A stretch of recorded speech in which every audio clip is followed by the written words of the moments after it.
Hindi sinunod ni Justin ang inuutos na kanyang lolo Jaime na sundan niya si Moises. Sinabihan ni Justin ang kanyang lolo Jaime na para saan pa kung susundan niya si Moises. Kaya tinutukan na nga ng baril ni Jaime si Justin. Ang sabi ni Justin na sige barilin niya siya nito ngayon. Ngunit hindi kaya ni Jaime na barilin niya si Justin, kaya umalis na lamang siya nito para sundan si Moises. Sa pag-alis ni Jaime, nilapitan kagad ni Justin ang kanyang ina at humihingi siya nito ng tulong. Humingi ng sorry si Mercedes sa kanyang anak. Sinabihan ni Justin na kanyang ina na lumaban ito at nandito lamang siya para sa kanya. Aabot pa siya sa ospital. Kinabukasan, habang tumatakas si Moises ay nabutan naman siya ng mga tauhan ni Jaime at nahuli ulit siya nito. Galit na sinabihan ni Moises si Jaime na magbabayad rin siya nito. Hindi man sa batas pero sa Panginoon siya mananagot. Natatawa ng husto si Jaime sa mga sinasabi ni Moises.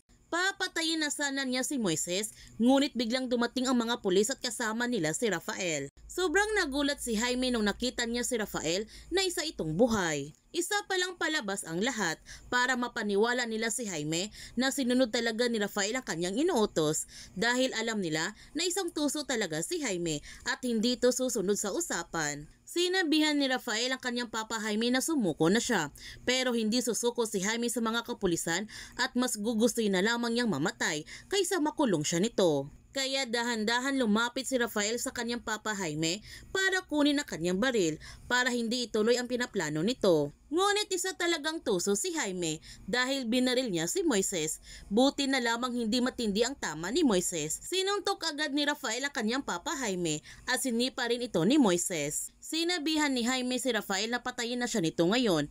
Ang sabi ni Rafael na hindi niya ito gagawin, hindi siya magiging katulad niya. Dito na nga tinawag ni Moises na papa si Rafael at sobrang masaya si Rafael sa kanyang narinig.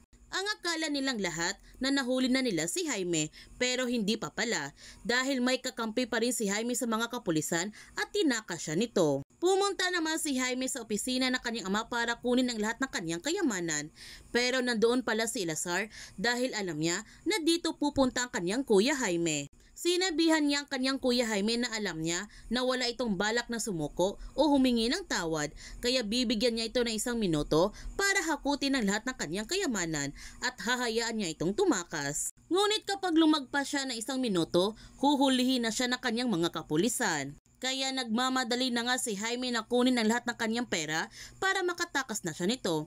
Pagkatapos kunin ni Jaime ang lahat ng kanyang pera, umalis na siya nito kaagad. Sa pag-alis ni Jaime, tinawagan kaagad ni Lazar ang kanyang mga tauhan para patayin ang kanyang kuya Jaime dahil ito lamang ang paraan para matapos ng kasamaan nito. Sa paglabas ni Jaime, hindi naman siya makakaalis dahil may sumusunod sa kanya at nananatili muna siya sa loob. Ngunit nakilala siya ng mga tao at pinilit nilang kinuha ang attache case na hawak ni Jaime hanggang nabitawan nga ito ni Jaime at nagsiliparan na nga ang kanyang mga pera. Nagmamadali naman si Jaime na bumaba ng hagdan ngunit nahulog siya nito dahil nagkagulo na ang mga tao at ito ang dahilan sa kanyang kamatayan. Kaya huwag natin palalapasin bukas ang pagtatapos ng Pamilya Sagrado. Kung bago ka pa channel ko, don't forget to like, subscribe, and click notification bell para palagi kang updated sa mga videos in-upload ko. Thank you for watching and God bless to everyone.